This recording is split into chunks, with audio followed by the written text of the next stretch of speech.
그런데 1억 미만으로 투자할 수 있는 데가 있다고 하면 여러분들 제가 좀 진심으로 말씀드리지만 좀 반드시 관심을 가지셨으면 좋겠고 꼭 사시는 게 좀 좋지 않을까라는 생각이 듭니다.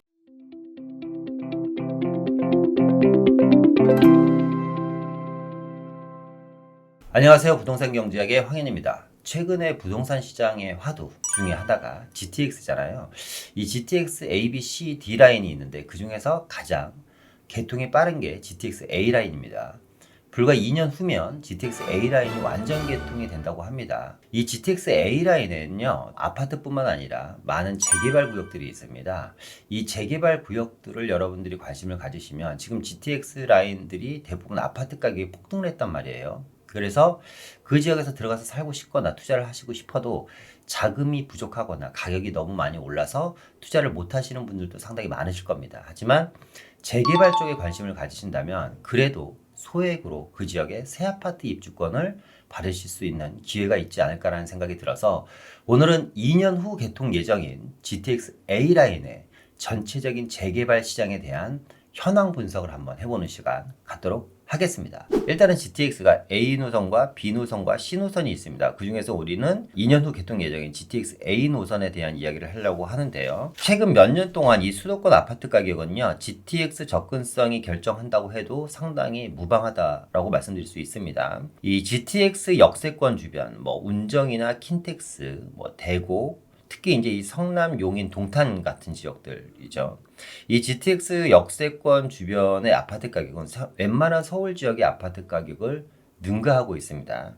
가장 많이 가격이 오른 지역이 이제 화성이나 동탄, 인덕원, 의왕 이런 지역들이죠. 그만큼 GTX에 대한 부동산 시장에 대한 파급력은 상당히 크다고 얘기할 수 있겠는데요.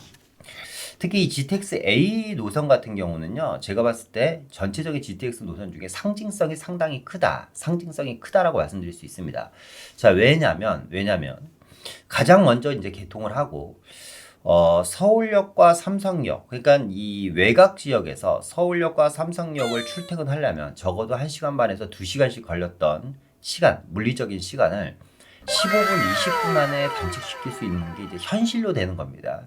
일단은 GTX A 노선의 전체적인 개통 일정을 보면요. 2024년에 이제 시범 개통 예정입니다. 그리고 삼성역만 2028년 복합환승센터 개통 예정에 맞춰서 이제 개통을 한다고 합니다. 그리고 이제 이 전체적인 A 라인에서요, 대규모 매머드급 업무타운들이 이제 개발이 됩니다. 사업비가 1조씩 이상씩 들어가는 대규모 업무타운과 복합환승센터들이 개발이 되는데요. 그 지역은 어느 지역들이냐면 대공역이 있고요. 서울역 복합환승센터가 있고, 그러니까 삼성역이 있고, 이제 수서역이 있고, 동탄역이 있습니다. 이 네 군데 역은 GTX A 라인 중에서도 상당히 중요한 핵심적인 위치를 갖게 될 텐데요. 일단 대공역 같은 경우는 보면요, 이제 3호선과 경의중앙선, 대곡 소사선과 그리고 이제 GTX A 라인이 있고요. 이제 고양선까지 전체적으로 이제 5개 노선이 환승을 하게 됩니다. 그리고 복합 환승센터와 업무 일자리 테크노밸리가 이제 들어가고요. 이제 서울역 같은 경우는 11개 노선에다 얘기할 것도 없죠. 일단 그냥 패스하겠습니다. 삼성역 같은 경우도 이제 2호선과 9호선, KTX, GTX-C, 위례 신사선까지 역시 5개 노선이 이제 환승하게 되고요.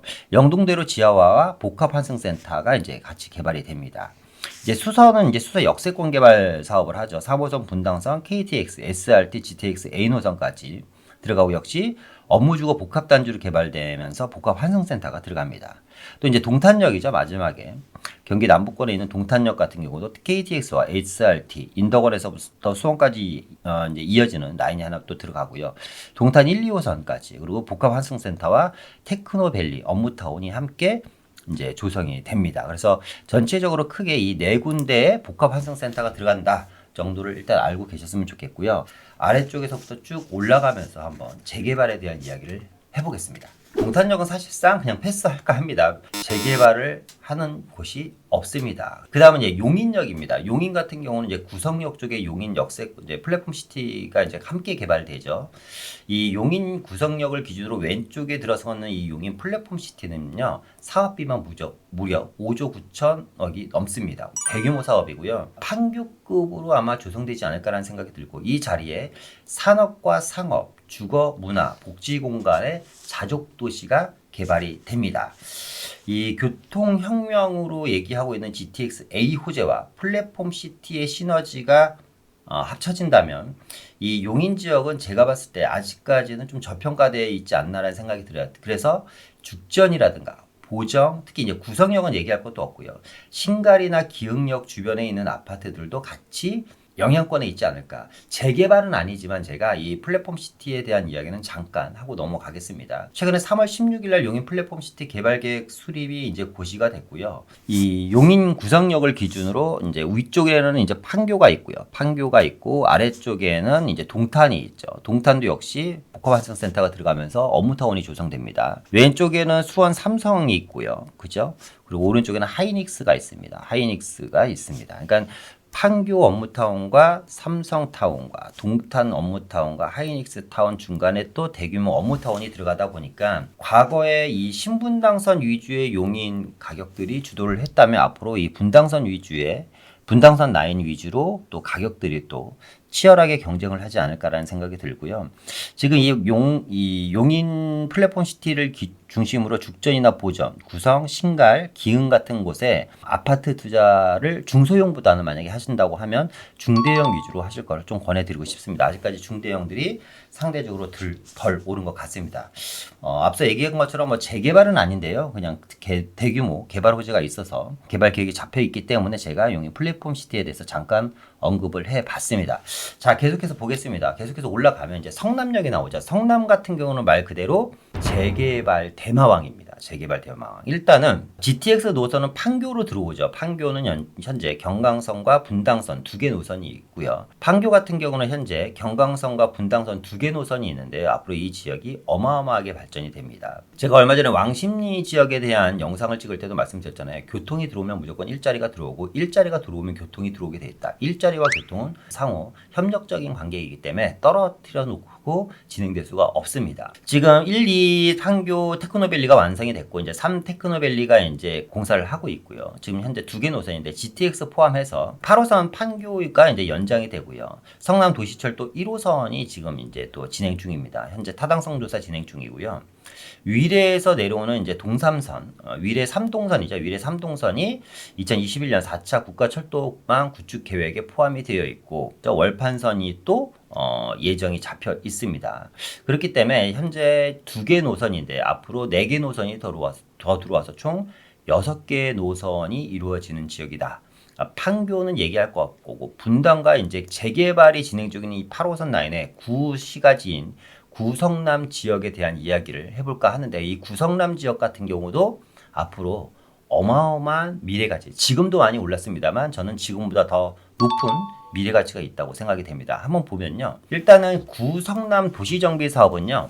1단계 사업과 2단계 사업과 3단계 사업으로 나눠 이루어지고 있는데요. 1단계 사업 같은 경우는 다 입주가 됐습니다. 여러분도 다 아시는 단대 프루지오라든가 중동 롯데캐슬, 가천대역 프루지오, 산성역 포레스티아, 한양 수자인 같은 곳들이 이제 입주가 다 되어서 1단계 사업이 완료가 됐고요. 이제 2단계 사업은 지금 이제 입주를 앞두고 있는 지역들이죠. 이편한 세상 금빛 그랑배종이라든가 신흥역 하늘채 더원, 산성역 자이 푸르지오 등이 이제 2단계 사업으로 이제 진행을 지금 하고 있고 입주가 잡혀 있습니다. 나머지 여러분들이 지금 일반적으로 재개발을 투자하는 곳들이 도안동, 산성동, 상대원동이라든가 수진, 신흥동, 태평동 같은 지역인데요. 이 지역들이 이제 재개발을 진행 중이죠. 도안 1구역이라든가 산성 구역이라든가 상대원 2구역, 은행 주공, 도안중 2구역, 수진 1구역, 신흥 1구역, 태평 3구역, 신흥 3구역, 상대원 3구역 등이 이제 그나마 소액 투자를 좀 할 수 있는 지역입니다. 한번 지도를 놓고 한번 보겠습니다. 성남의 구도심 정비 사업 현황을 보면요. 여기는 이제 여러분들이 뭐 이미 투자하신 분들은 다 알고 계실 거고요. 앞으로 이제 투자에 관심이 있으신 분들 같은 경우는 여기는 각기 다른 방식으로 재개발이 진행되기 때문에 여러분들이 재개발 사업 방식을 좀 철저히 알고 들어가셨으면 좋겠어요. 일단은 성남 재개발의 특징은요. 민간 합동 사업들이 상당히 많습니다. 우리가 흔히 얘기하고 있는 민간 재개발이만 진행되는 게 아니라 민간 합동으로 진행되는 재개발이 거의 70~80% 이상을 차지하고 있다. 일단은 민간 재개발을 보면요.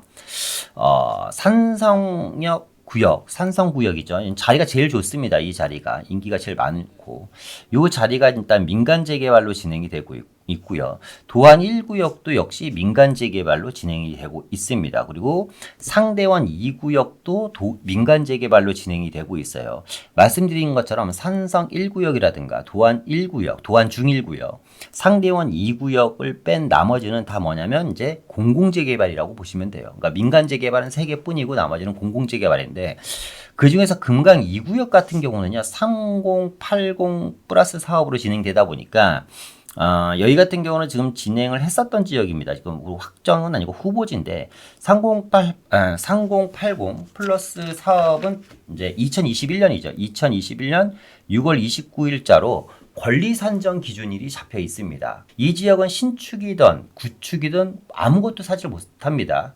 모두가 현금 청산되기 때문에 여기는 이제 투자를 할 수가 없다라고 말씀드릴 수 있겠고요. 나머지는 이제 다 공공재개발인데요. 산성 자이 푸르지오라든가 신흥역 하늘채라든가 그리고 금빛 그랑매종이라든가 수진 1구역이라든가 그리고 이제 신흥 1구역 그리고 이제 태평 3구역이 있고요. 그리고 이제 신흥 3구역이 있습니다. 그리고 상대원 3구역 등이 있는데 요 세 군데들이 이제 공공재개발인데 일반적으로 우리가 소액 투자를 지금 하실 수 있는 지역이 수진 1구역과 신흥 1구역 같은 곳과 나머지 이제 태평 3구역과 신흥 3구역과 상대원 3구역 등이 그나마 이제 소액 투자로 그러니까 뭐 한 3, 4억대 투자로 들어갈 수 있는 지역들입니다.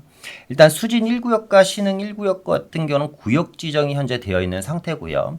나머지 태평 3구역과 신흥 3구역과 상대원 3구역 같은 경우는 이제 구역 지정 전 단계입니다. 이 지역들 같은 경우는 투자금이 한 3억에서 한 4억대로 이제 형성되어 있는데 거의 기본적으로 3억짜리 물건은 나오기가 힘들고요. 4억대에 많이 편중되어 있다. 라고 말씀드릴 수 있겠습니다. 저는 성남 구도심 이 정비 사업을 보면서 생각나는 지역이 딱 한 군데가 있어요. 바로 마포 공덕역 주변 아현 뉴타운을 좀 많이 저는 생각이 납니다. 일단은 비교해보면 이 아현동이라는 지역이 롯데캐슬 골드 공동역 앞에 있는 걸 분양할 때만 해도 사실 허허벌판이었습니다. 그런데 10년이 지나자 어떻게 됐어요? 지하철이 4개 노선이 있고 앞으로 한 개가 더 들어와서 5개 노선이 들어오고 기업이 들어오고 수많은 그 무허가 판자촌이나 혹시 낡은 주택가들이 다 대규모 서울을 대표하는 아파트 단지로 바뀌었습니다. 교통이 들어오고 업무타운이 들어오고 대규모 아파트 단지가 들어오니까 가격은 정신없이 올라가고요. 그러면서 부유층들이 들어오면서 거주하면서 학군과 학원가가 생겼습니다. 그러니까 저 같은 경우는 이 성남 구도심도 그렇지 않을까라는 조심스러운 좀 관망을 해보고요. 판교라든가 분당 지역에 들어가고 싶은데 좀 부담스러워 하시는 분들은 앞서 말씀드렸던 수진동이라든가 신흥동, 태평동이나 상대원 쪽에 있는 이 재개발 지역들에 좀 관심을 가져보셨으면 좋겠고 이 지역들이 어쨌거나 10년 안에 아파트가 된다면 새 아파트가 되는 거잖아요. 그렇죠?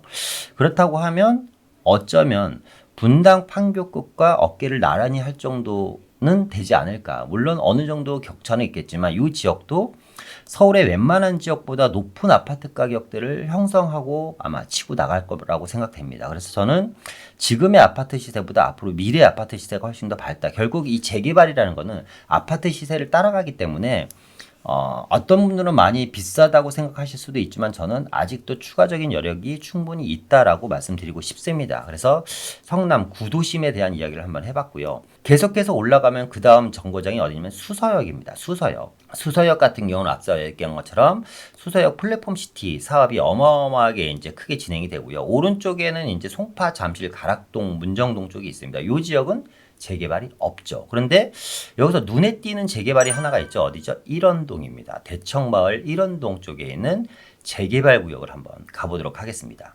일단 대청마을 구역별 재개발 추진 현황을 보겠습니다. 일단 대청역을 기준으로요. 전체 A, B, C, D, E 해갖고 5개의 블록으로 이루어져 있고요. 지금 A 지역 같은 경우는 역시 3080 사업으로 지금 추진이 진행됐었습니다. 아직 확정은 아니고요. 동의율은 지금 현재 60% 나왔고 이 지역도 역시 구축이든 신축이든 거래를 못합니다.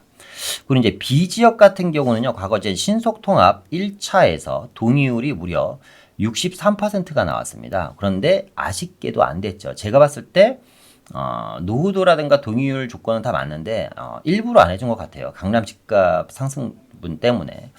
그리고 이제 C구역 같은 경우는 신통 1차를 이제 진행을 했었는데 동의율이 무려 65%나 나왔습니다. 그리고 이제 D구역 같은 경우는요, 역시 신통 1차 때 동의율이 51%가 나왔고요. 2구역 같은 경우는 이제 동의율이 42% 정도가 나왔습니다. 보시는 것처럼 A구역 3080을 제외한 나머지 신속통합 민간재개발 방식으로 갔을 때 B, C, D 2구역 4군데가 있는데 그 중에서 B구역과 C구역은 거의 65%, 63% 동의율이 상당히 많이 나왔고 2구역과 D구역은 40~50%로 상당히 동의율이 적게 나왔잖아요. 이유는 뭐냐면 이 지역이 2구역과 D구역에 상가가 좀 많습니다. 상가. 재개발할 때 가장 걸림돌이 되는 게 사실상 상가 소유자분들과 혹은 재래시장에 끼어 있는 게 사실상 가장 큰 걸림돌인데, 그러니까 D구역과 2구역 같은 경우는 상가를 갖고 계신 분들이 이제 동의에 좀 미온적이다 보니까 동의율이 좀 덜 나온 것 같습니다. 현재 이 지역에서 투자를 하실 수 있는 지역은 D구역과 그럼에도 불구하고 2구역밖에 없습니다. 왜냐하면 B구역과 C구역은 현재 토지거래 허가구역으로 묶여 있고요. 건축행위 제한적으로 묶여 있습니다. 그러니까 B구역과 C구역을 만약 거래를 하시고 싶다면 실거주 하실 수 있는 방법밖에 없다. 그러니까 거래를 못하는 건 아니지만 상당히 까다롭죠. 토지거래 허가구역과 건축행위 제한지역. 제가 과거 앞선 영상에서 토지거래 허가구역, 건축행위 제한지역으로 묶였다는 건 뭐냐면 개인재산을 침해하는 거기 때문에 반드시 시간이 지나면 좋은 소식이 있을 거라는 얘기를 한번 드린 적이 있습니다. 어쨌거나 지금 이 지역은 2구역과 D구역 정도밖에 투자를 못 하는데요. 이 지역은 투자 금액이 무려 5억 원대에 육박합니다. 4, 5개월 만에요. 1억 5천, 2억이면 살 수 있었던 빌라를 지금 5억씩 주고 사야지 됩니다.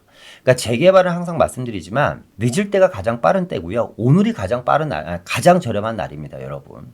자, 이렇게 많이 올랐어 라고 또 생각하시는 분들이 계시는데 이렇게 한번 생각해 볼까요? 개포동이나 대치동이라든가 탄천 주변에 있는 송파에 있는 아파트를 한번 비교해 봅시다. 이 지역에 들어가려면 어쨌거나 아파트 가격이 평균 25억에서 35억 정도 갑니다. 어마어마한 고가 아파트들인데요. 이 대청마을 1원동 같은 경우는 아파트가 향후에 학군도 있고 뒤에 삼성병원도 있고요. 학원과 대치동도 가깝고, 그죠? 세택 주변에 또 대규모 복합 개발이 또 예정되어 있습니다. 이제 탄천 또 개발 사업이 이제 진행 중에 있고요. 이 탄천 개발은 올해부터 진행을 하죠, 또. 그러다 보니까 이 대청동이라든가 1원동 같은 경우도 제가 봤을 때 30억대는 그냥 육박하지 않을까. 그러면 여러분들이 뭐 단순 계산해보고 향후에 추가 분담까지 계산한다고 하더라도 그렇게 비싸 보이지는 않습니다. 다만 좀 재개발이 유력한 2구역과 D구역보다는 B구역과 C구역이 그나마 가장 유력한데 이 지역은 토지거래 허가구역으로 묶였다라는 게 좀 아쉽죠. 그래서 강남권 새 아파트를 입주를 하고 싶은데 자금 여력이 안 되시는 분들 역시 대청마을을 좀 눈여겨보셨으면 좋겠고, 뭐 실거주를 하실 수 있으면 B구역과 C구역 같은 경우도 실거주 하시면서 좀 기다리다 보면 언젠간 좋은 이야기가 있지 않을까. 또 이제 높은 프리미엄을 우리가 담보할 수 있는 지역이 이 대청마을 지역이다 라고 좀 말씀드릴 수 있겠습니다. 나머지는 이제 위로 올라가면 삼성역이 있죠. 삼성역 같은 경우는 사실상 뭐 특별히 재개발 이야기는 없고요. 이 향후에 대치동 쪽에 가로주택이라든가 재개발도 있는데 너무 고가라서 사실상 뭐 여기는 좀 패스할까 합니다. 어쨌거나 삼성역은 좀 패스하고요. 서울역 쪽은 사실상 할 얘기가 너무 많죠. 다 유명한 지역이잖아요. 서계청파동이라든가 중림만리동, 후암동, 회연동 등이 다 사람들의 세간에 관심을 받고 있는 지역들이기 때문에 별도의 시간을 갖고 한번 이 지역에 대한 이야기를 한번 다뤄볼까 합니다. 그래서 오늘 서울역은 패스하고요. 자, 다음은 이제 연신내역입니다. 이제 서울역에서 한 정거장만 위로 올라가면 이제 연신내역이 나오는데요. 이 연신내역 같은 경우는 역시 불광동, 그죠? 은평구, 불광동, 연신내역, 뭐 요런 대조동, 가련동 요런 동네인데요. 은평구가 이제 금평구로 바뀐 지는 한 1년 정도가 된 것 같아요. 역시 GTX의 파급 효과는 컸다. 그렇죠? 그리고 은평구는 이 지도에서 보시는 것처럼 다 빌라촌입니다. 현재 은평구의 불광동 정비 사업을 보면요. 이제 거의 대부분이 이 연신내역과 불광역을 기준으로 이 북쪽 지역에 다 포진되어 있는 걸 보실 수가 있어요. 그러니까 여러분들은 연신내역과 불광역을 기준으로 이 북쪽 지역에 좀 관심을 가지셔야 된다. 그러니까 행정구역상 이 지역이 다 불광동입니다. 그래서 불광동 재개발, 불광동 재개발 하는 겁니다. 현재 이 연신 GTX가 확정이 되면서 이 지역이 보시는 것처럼 8개 정도의 구역들이 지금 재개발을 준비하고 있습니다. 가장 큰 지역이 연신내역 바로 북쪽 지역에 있는 역세권 개발 사업과 440번대와 445번지 일대의 재개발 구역입니다. 그래서 일단은 뭐 독바이역 주변에 있는 독바이 역세권 개발 사업도 하고요. 불광 5구역, 6구역, 1구역, 연신내 역세권 개발 사업 등을 하는데 여기는 제가 지도를 보면서 한번 다시 이야기해 보도록 하겠습니다. 일단 지도를 보면요. 보시는 것처럼 노후도가 상당히 심합니다. 여기도. 그죠? 얼마 전에 왕십리역 그 지도 몇 본 거랑 비슷하죠. 일단 연신내역이 있고요. 연신내는 지금 현재 2개의 지하철 노선이 있고 GTX가 이때 2024년에 완공 예정이고요. 북쪽에는 독바이역이 있습니다. 독바이역은 또 뭐가 들어오죠? 또 분당선이 또 예정입니다. 이 아래쪽에는 이제 불광역이 있는데요. 연신내역과 불광역은 이제 지구단위 계획구역으로 인해서 이쪽 지역은 종상향이 될 가능성이 상당히 높다. 그리고 신성장 경제 거점 지역으로 지정된 곳이 바로 연신내 불광역입니다. 그러니까 서북권에 그리고 지금 대표적인 이제 재개발 구역이 이제 가련동 재개발 구역이고요. 요 아래쪽이 이제 불광 5구역이죠. 요 아래쪽이 대조 1구역입니다. 지금 가련동 불광 5구역 대조 1구역 같은 경우는 사실상 뭐 투자를 할 수가 없죠. 다 이 관리처분 인가가 다 났던 단지들이고 물론 투자를 할 수 없다라는 표현보다는 투자금이 너무 무겁다. 그죠? 거의 10억대 육박하는 투자금들이 지금 이제 필요한 지역들이고요. 지금 불광 5구역 아래쪽에는 독바이 역세권 개발 사업이 이제 진행 중에 있습니다. 그 연신내역 아래쪽이죠. 요 아래쪽은 여기가 이제 또 3080 후보지입니다. 3080 지금 사업이 진행되고 있다. 그리고 이제 제일 하이라이트가 연신내역으로 이 북쪽 지역이거든요. 이쪽이 이제 연신내 고밀도 개발을 통한 역세권 개발 사업장입니다. 역세권. 현재 이 지역은 이제 투자하실 수는 없고요. 투자할 수 있는 물건이 없습니다. 여기는 없고 가격대가 상당히 비싸고 그나마 여러분들이 이제 들어갈 수 있는 데가 이 북쪽 지역인데요. 여기가 이제 445번지 일대와 440번지 일대 두 군데로 나눠서 이제 현재 재개발이 진행 중입니다. 현재 이 445번지 일대는 지금 공공재개발을 위한 동의서를 징수 중이고요. 여기도 역시 동의서를 징수하려고 여기는 제가 알기로 준비 중이라고 알고 있습니다. 이 두 군데는 제가 봤을 때 같이 가면 참 좋겠는데 왜 445번지와 440번지 일대가 나눠서 가는지는 모르겠습니다만 연신중학교를 기준으로 가운데 있는 학교가 있거든요. 중학교를 기준으로 두 군데를 이제 나눠서 이제 재개발을 합니다. 서북권의 경제 성장 거점 지역으로 개발되는 이 금평구로 바뀐 연신내역과 불광역 그리고 불광역 연신내역과 불광역 주변의 이 북쪽 지역의 대규모 재개발 현장들이 만들어지면 현재는 불광산 힐스테이트와 미성 아파트 2개만 있는데요. 재개발 현장들이 다 아파트로 만들어지면 저는 상당히 괜찮은 지역이 되지 않을까라는 생각이 들고요. 상당히 높은 또 아파트 가격이 형성되지 않을까라는 생각이 듭니다. 앞서 얘기했던 것처럼 우리 이제 꽤 많은 금액이 투자가 되는데요. 이 지역 같은 경우 지금 현재 투자하실 수 있는 데가 445번지 일대와 아마 제가 알기로는 440번지 일대밖에 투자를 못할 걸로 알고 있어요. 나머지는 다 뭔가 권리선정 기준들이 잡혀 있어서 이 지역 같은 경우는 투자 금액이 1억에서부터 한 3억대까지 그나마 소액입니다. 그죠? 경기도보다도 더 소액이죠. 그죠? 이제 초기 단기이기 때문에 투자금이 많이 안 들어가는 장점이 있고요. 특히나 요 445번지나 440번지 일대에서 잘 찾아보면 1억 미만으로도 나올 수 있는 물건이 있다. 한 8천에서 9천 정도 소액으로 투자하실 수 있는 물건도 충분히 찾아볼 수 있으니까요. 정말 자금이 부족하신 분들, 우리가 이제 뭐 제가 계속해서 재개발에 대한 이야기를 하고 있지만 서울시 웬만해 동의서 걷는 지역들이요. 전세 끼고 내 돈 거의 2억 돈 정도는 다 들어갑니다. 그런데 1억 미만으로 투자할 수 있는 데가 있다고 하면 여러분들 제가 좀 진심으로 말씀드리지만 좀 반드시 관심을 가지셨으면 좋겠고 꼭 사시는 게 좀 좋지 않을까라는 생각이 듭니다. 어쨌거나 연신내 쪽에 대한 이야기도 한번 이렇게 알아봤습니다. 다음엔 대곡역이 나오는데요. 대곡역 같은 경우는 역시 뭐 어마어마하죠. 이 지역 같은 경우도. 현재 이 대곡역 같은 경우는 3호선과 경의중앙선 두 개 지하철 노선이 있는데요. 대곡 소사선까지 있네요. 그죠? 세 개 지하철 노선이 있는데 앞으로 고양선과 GTX가 이제 들어갑니다. 그죠? 그러면 역시 현재 총 5개 노선이 되고요. 이 대곡 같은 경우는 지금 그린벨트고 허벌판입니다. 그죠? 논밭으로 이루어져 있는 지역인데 이 지역이 이제 역세권 개발 사업을 합니다. 앞서 얘기했던 것처럼 5개 노선이 들어오고 복합 환승센터가 들어갑니다. 그래서 이 지역을 요 내용을 보면요. 일단 사업비만 1조 9천억이 들어가고요. 복합 환승센터와 첨단 지식산업이 들어갑니다. 뭐 좋은 건 다 들어가요. 4차 산업에 관련된 모든 종목은 다 들어갑니다. IT, BT, ET, ST가 들어가고요. 주거, 상업, 업무 시설로 이제 개발이 됩니다. 남북 교류 협력과 유로아시아 진출의 전초 기지로 이 지역을 육성한다고 하는데 입지상 저는 좀 그럴 수 있을 것 같아요. 여기가 서울역과 함께 그리고 수색역, 대곡역 이 세 군데가 서북권 쪽에 중요한 핵심 지역이 되지 않을까라는 생각이 듭니다. 그리고 이 지역이 이렇게 대곡 역세권 개발 사업이 만약에 진행이 된다고 하면 이 주변에 있는 바로 옆에가 어디에 능곡이잖아요. 능곡과 화정, 행신, 고양 요쪽 주변 지역들이 어마어마한 부가가치와 파급 효과를 같이 볼 것 같고요. 대곡역세권 개발 사업은 재개발이 아니잖아요. 여기는 투자하실 수가 없는데 이 대곡역세권 개발 사업하면 제가 또 생각나는 그 지역이 한 군데가 있어요. 바로 광명역세권 개발 사업입니다. 광명역세권 어땠어요, 여러분? 맨 처음에 그게 분양한다고 했을 때 다들 코웃음 쳤잖아요. 그죠? 왜? 허허벌판에 KTX 달랑 하나 들어가는데 무슨 거기에 돈이 되겠냐. 그런데 대곡역세권 개발과 비슷하게 이 지역이 논밭으로 형성되어 있고 그린벨트에 이렇게 대규모 아무것도 없던 자리에 개발을 해놓고 보니까 어떤 일이 벌어졌습니까? 중심지가 돼버렸잖아요. 근데 입지상 뭐 광명 계신 분들한테는 좀 죄송한 얘기입니다만 뭐 지하철 환승센터 개수라든가 아니면 사업 규모라든가 입지적으로 봤을 때 GTX가 들어가고 안 들어가도 상당히 큰 차이가 있으니까 이 지역도 광명 이상 가면 같지 덜 가지는 않을 것 같습니다.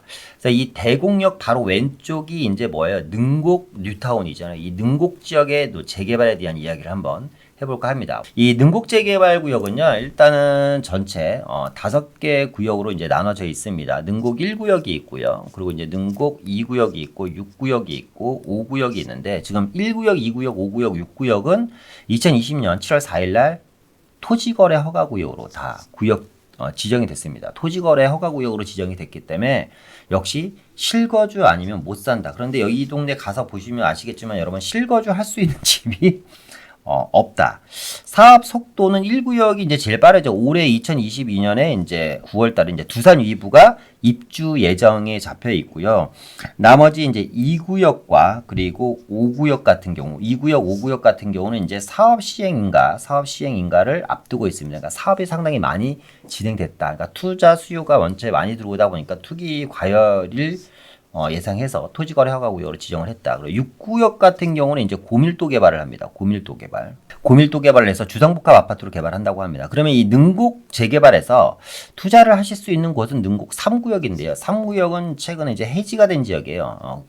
그래서 지금 제가 알기로 소송 중인 걸로 알고 있는데 해지 취소하는 소송을 하는 걸로 알고 있습니다. 능곡 같은 경우도 저는 아파트 단지가 이 지역이 만들어진다고 하면 이 대곡 역세권 개발 사업이 완공이 됐을 때 당장은 여기에 큰 바람은 안 불겠지만 어쨌거나 GTX는 뚫릴 예정이고요. 개통 2년 후면 개통 예정이고 대곡 역세권 개발 사업까지 마무리가 된다고 하면 이 지역도 웬만한 수도권의 중심지 이상 가는 지역이 되지 지금은 상당히 낙후됐지만 그래도 광명급까지 아마 가지 않을까라는 생각이 듭니다. 가격대가 원체 싸요. 행신, 화정 이쪽 아파트 단지들이 가격대가 원체 저렴한데 새 아파트가 없어서 그런 거거든요. 그런데 역세권 개발 사업과 함께 이렇게 대규모 뉴타운 사업이 진행이 된다고 하면 높은 가격대가 형성되지 않을까 생각됩니다. 그래서 어쨌거나 결론은 능곡 3구역밖에 투자할 수가 없는데 투자금은 적어도 2억 이상 갖고 들어가셔야지 됩니다. 2억 이상. 왜냐하면 여기는 매매가는 한 3억 정도밖에 안 되는데요. 전세가가 1억 미만이에요. 전세가가 원체 낮기 때문에. 위로 올라가면 킨텍스와 운정이 있는데 이 지역은 사실상 재개발 관련된 지역이 하나도 없죠. 그죠? 일산 같은 경우는 지금 3기 신도시 특별법에 의한 재건축에 대한 호재가 있고 운정 같은 경우는 이제 분양권 시장이잖아요. 이 새 아파트가 계속해서 들어가는 시장이기 때문에 딱히 뭐 재개발에 대해서 말씀드릴 게 없습니다. 정리를 한번 하면 그러네요. 이제 이 GTX A 노선이 앞으로 2년 후 2024년이면 완전 개통이 된다. 이제 개통이 된다. 완전히 개통이 된다. 두 번째는 상징적인 의미가 되게 크다. 상징적 의미가 상당히 크기 때문에 특히 이 GTX A 노선이 개통이 되면 이 B 노선과 C 노선도 아마 공기가 단축되지 않을까라는 생각이 듭니다. 왜냐하면 A 노선을 해봤기 때문에 그거에 대해서 어느 정도 이제 학습 효과가 있잖아요. 그죠? 그리고 이제 물리적인 거리에 대한 체감 효과로 인해서 아마 또 새로운 가격대가 형성되지 않을까. 앞서 얘기한 것처럼 이 아래쪽 지역에서 그러니까 1시간 걸리는 거를 15분, 20분 만에 내가 가고자 하는 목적지에 도착한다면 이 물리적 거리에 의한 기대치가 있을 것 같고요. 세 번째, 아파트 가격이 너무 많이 올랐잖아요. 그렇기 때문에 여러분들이 새 아파트에 대한 아니면 투자에 대한 관심이 있다면 특히 이제 빌라라든가 다세대 주택이 앞으로 주택수에서 빠질 확률이 상당히 높아졌잖아요. 그죠? 그렇기 때문에 재개발 쪽에도 좀 관심을 가져라. 그래서 우리가 아까 본 지역이 이제 성남 지역에서 첫 번째 본 지역이 성남 같은 경우는 기본적으로 투자금이 한 4억대 정도 들어가고요. 수서 지역 일원동 같은 경우는 최소 5억대. 그러고 보니까 수서와 성남이 그렇게 차이가 많이 안 나네요. 그죠? 투자 금액이. 그리고 이제 서울역은 이제 뭐 만약에 투자가 들어간다고 하면 물론 이제 후암동 같은 경우야 뭐 투자금이 소후암동 같은 경우는 10억대 이상도 들어가는데 여기는 소액으로 접근한다면 뭐 한 2억 5천부터도 이제 가능하지 않을까라는 생각이 들어요. 그리고 이제 연신내역 같은 경우가 이제 앞서 얘기한 것처럼 1억대에서 3억대인데 제가 뭐라 그랬죠? 잘 찾으면 1억 미만으로도 투자할 수가 있다. 그런 물건은 나오면 투자를 하셔야 됩니다. 대곡 같은 경우도 2억 이상 들어가야지 된다. 그러니까 제일 비싼 지역도 서울이고 제일 싼 지역도 서울이네요. 그죠? 그러니까 여러분들이 한번 쭉 말씀드린 지역들 한번 공부를 해보시고 나한테 맞는 지역과 나한테 맞는 투자 금액이 어느 정도인지를 한번 분석해 보신 다음에 어쨌거나 2024년 개통이 된다는 건 팩트고요. 그 이후에 어떻게 될지는 여러분들이 한번 직접 지켜보시기 바랍니다. 부동산 투자는 앞서 얘기한 것처럼 현재 가치에 투자하는 게 아니라 미래 가치에 투자를 하는 것입니다. 그죠? 근데 많은 분들이 투자를 할 때 지금의 가치에 집중을 많이 하세요. 지금 이런데 미래 가치를 봐야죠. 그죠? 부동산은 소문에 사서 뉴스에 파는 거라는 이야기 많이 들어보셨을 거예요. 근데 많은 분들은 반대로 하십니다. 뉴스에 사고 싶어 합니다. 근데 투자를 잘 하시는 분들은 어떻게 하죠? 소문에 사서 뉴스에 팝니다. 그러니까 항상 뒤처지거나 늦거나 고가에 사게 되는 겁니다. 나는. 개발지 투자는요. 소문에 한번 오르고 착공에 한번 오르고 완공에 한 번씩 상승을 합니다. GTX라는 이야기가 나왔을 때 그 이야기를 듣고 선점 투자하신 분들은 지금 어마어마한 수익률을 그것도 소액으로 지금 이루었습니다. 그리고 지금 A 노선 같은 경우는 착공이 됐고 완공을 기다리고 있습니다. 눈에 보이지 않는 미래를 보는 눈을 가져야 성공 투자를 하시게 됩니다. 앞서 얘기한 것처럼 현재 가치가 아니라 미래 가치, 미래를 보는 눈 여러분들이 꼭 가지셨으면 좋겠고요. 그로 인해서 여러분 모두가 성공 투자하셔서 부자가 되셨으면 좋겠습니다. 소액으로도 충분히 투자하실 수 있는 기회가 아직도 남아 있습니다. 많이 남아있진 않지만요. 짧은 시간이지만 이 기회 놓치지 않으셨으면 좋겠고 앞으로도 계속 성공 투자하시길 바라겠습니다. 궁금한 점 댓글로 문의 주시면 또 성실히 답해드리도록 하겠습니다. 이상 마치고 다음에 더 좋은 영상으로 찾아뵙도록 하겠습니다. 감사합니다.